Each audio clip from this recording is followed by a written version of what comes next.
Puji Tuhan, hari ini kita akan bicara tentang iri hati. Dan orang-orang yang iri hati bukan cuma menghambat berkat-berkat Tuhan yang akan datang kepadanya, tetapi iri hati juga akan merugikan diri kita sendiri. Dan akibat iri hati yang tidak dibereskan, maka akan berubah suatu pembunuhan. Yakobus pasal 4 ayatnya yang kedua, firman Tuhan berkata, "Kamu mengingini sesuatu, tetapi kamu tidak memperolehnya, lalu kamu membunuh. Kamu iri hati, tetapi kamu tidak mencapai tujuanmu. Lalu kamu bertengkar dan kamu berkelahi." Jadi akibat iri hati yang ada di dalam hidup kita itu dipelihara terus, sehingga membuahkan suatu pembunuhan. Contoh yang pertama, Kejadian pasal 4 ayat 1 sampai ayatnya yang ke-16. Cerita ini tentang Kain dan Habel, di mana Kain ini iri hati kepada adiknya Habel, dan akibat ia iri hati, Kain pun membunuh Habel adiknya. Contoh yang kedua, Kejadian pasal 37, di mana ada saudara-saudara Yusuf ini iri hati kepada Yusuf, sehingga mereka pun merencanakan untuk membunuh kepada Yusuf, tetapi tidak jadi, dan hanya mereka masukkan ke dalam sumur yang tidak berair, lalu dijual sebagai budak di tanah Mesir. Contoh yang ketiga, kisah Raja Saul yang begitu senang sebab ia mempunyai jagoan yang bernama Daud yang mengalahkan Goliat orang Filistin itu. Tetapi sikap Saul ini tiba-tiba berubah 180 derajat. Dalam 1 Samuel pasal 18 ayatnya yang ke-7.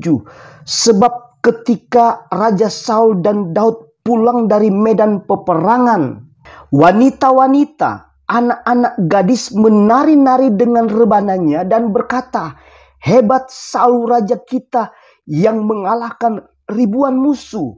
Tetapi yang lebih hebat adalah Daud yang mengalahkan musuhnya dengan berlaksa-laksa, yang artinya berpuluh-puluh ribu musuh. Dan sejak saat itu Saul ini iri, dengki, dendam kepada Daud. Saul tidak suka lagi kepada Daud. Dan orang yang suka iri hati, Alkitab berkata, Roh Allah akan undur dari dirinya. Dia akan merasa kering. Dia tidak akan alami apa yang namanya damai sejahtera dalam hidupnya.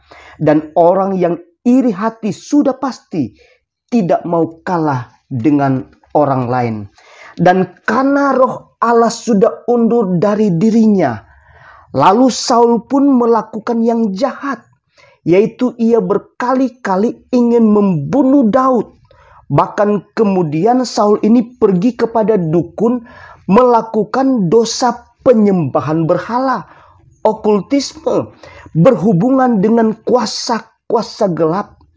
Dan apa yang terjadi akhir hidup Saul, Alkitab berkata, Raja Saul mati dengan mengerikan, bunuh diri. Bahkan sebelum ia bunuh diri, hidupnya sudah tersiksa lebih dahulu sebab ia melihat langsung ketiga anaknya mati terbunuh di depan matanya sendiri saat mereka berperang. Jadi betapa bahayanya jikalau kita membiarkan iri hati, dengki, dendam menguasai hidup kita. Sebab selain karir, jabatan akan mati, iri hati juga akan mengakibatkan kita mati muda. Dan untuk menghindar dari iri hati, dengki, dendam, bahkan kepahitan kepada seseorang, firman Tuhan katakan Amsal pasal 4 ayatnya yang ke-23.